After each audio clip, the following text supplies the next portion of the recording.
بسم اللہ الرحمن الرحیم الحمد للہ رب العالمین والصلاة والسلام علی رسولہ الکریم اما بعد فاعوذ باللہ من الشیطان الرجیم بسم اللہ الرحمن الرحیم اقتربت الساعة وانشق القمر صدق اللہ العظیم۔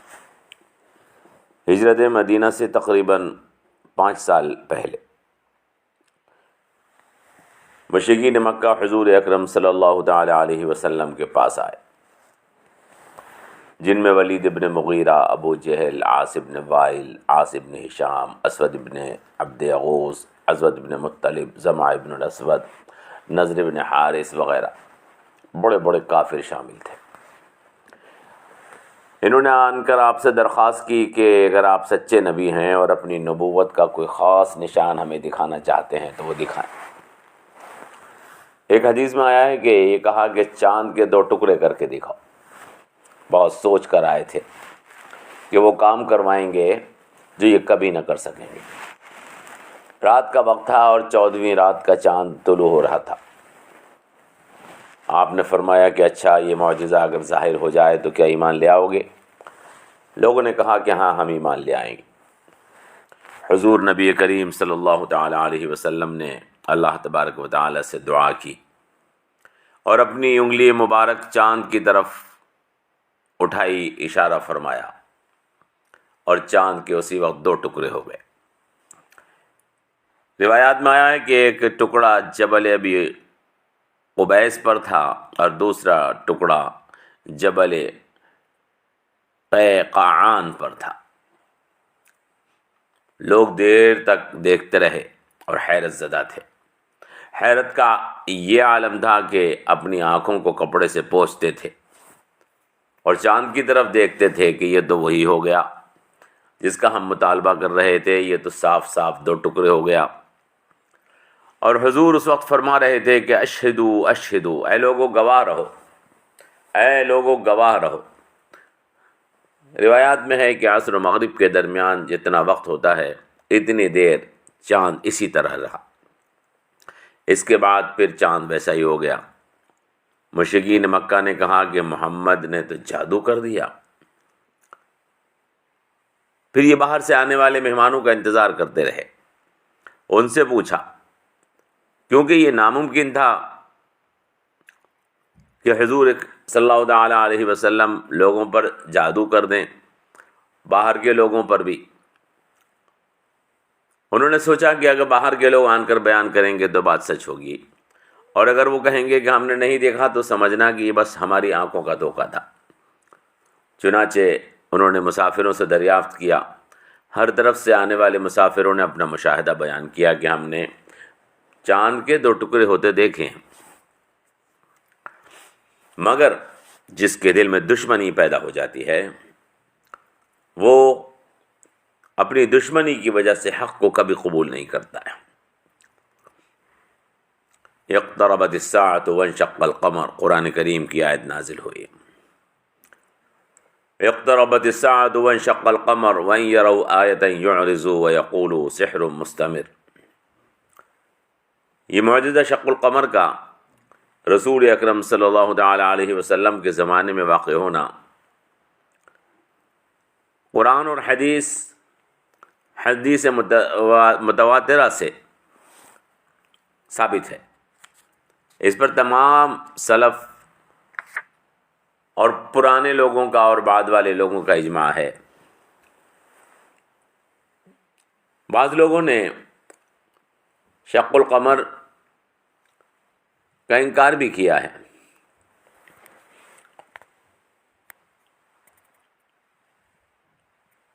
لیکن ان کا انکار یہ احادیث صریحہ اور قرآن کریم کی واضح آیت کے خلاف ہے۔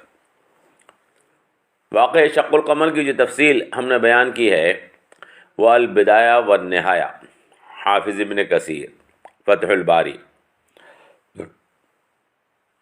وغیرہ سے لی گئی ہے۔ حضرات اہل علم اگر چاہیں تو وہاں اس واقعے کی تفصیلات دیکھ سکتے ہیں۔ مخالفین اسلام اس معجزے پر اعتراض کرتے ہیں کہ اول تو یہ بات محال ہے اور ناممکن الوقوع ہے کہ چاند کے 2 ٹکڑے ہو جائیں، دوسرا یہ ہے کہ اس واقعے کا کسی تاریخ میں ذکر نہیں۔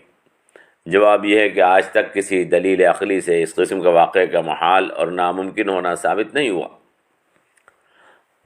کیونکہ معجزہ اللہ کی قدرت ہوتی ہے اور اللہ ہر چیز پر قادر ہے۔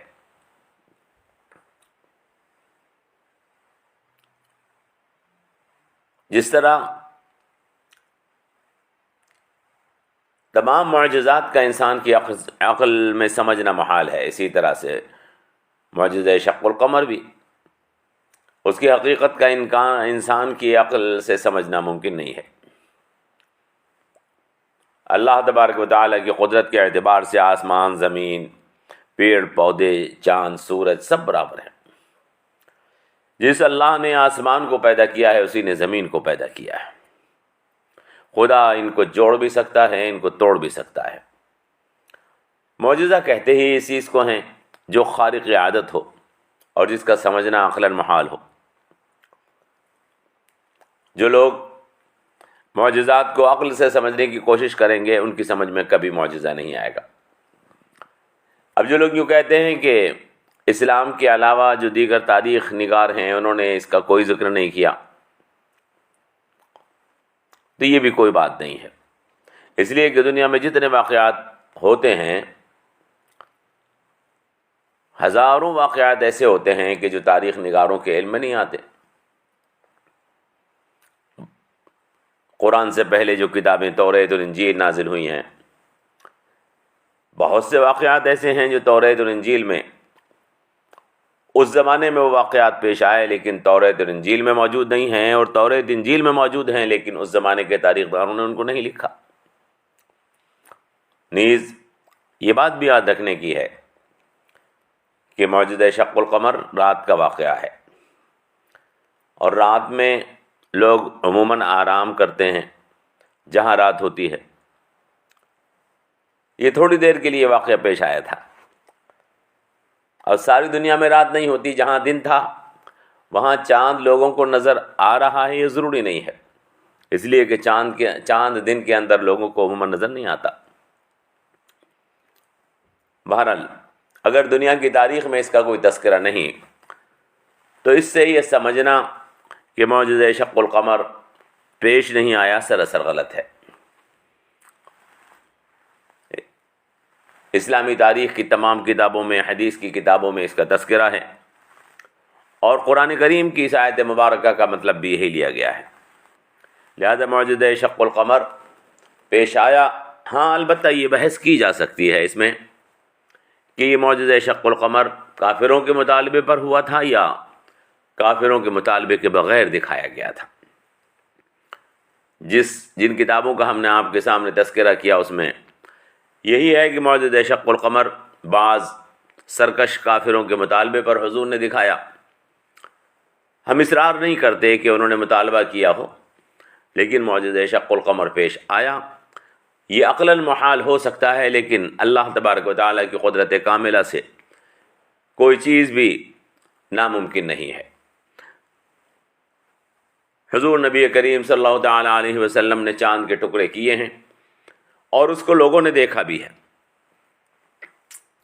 دنیا کے مختلف گوشوں کے اندر ایسی مشاہدات موجود ہیں جس سے یہ ثابت ہوتا ہے۔ خود ہمارے سنبل کے اندر بھی مسجد شق القمر کا موجود ہونا اس بات کی علامت ہے کہ یہاں پر بھی یہ دیکھا گیا تھا۔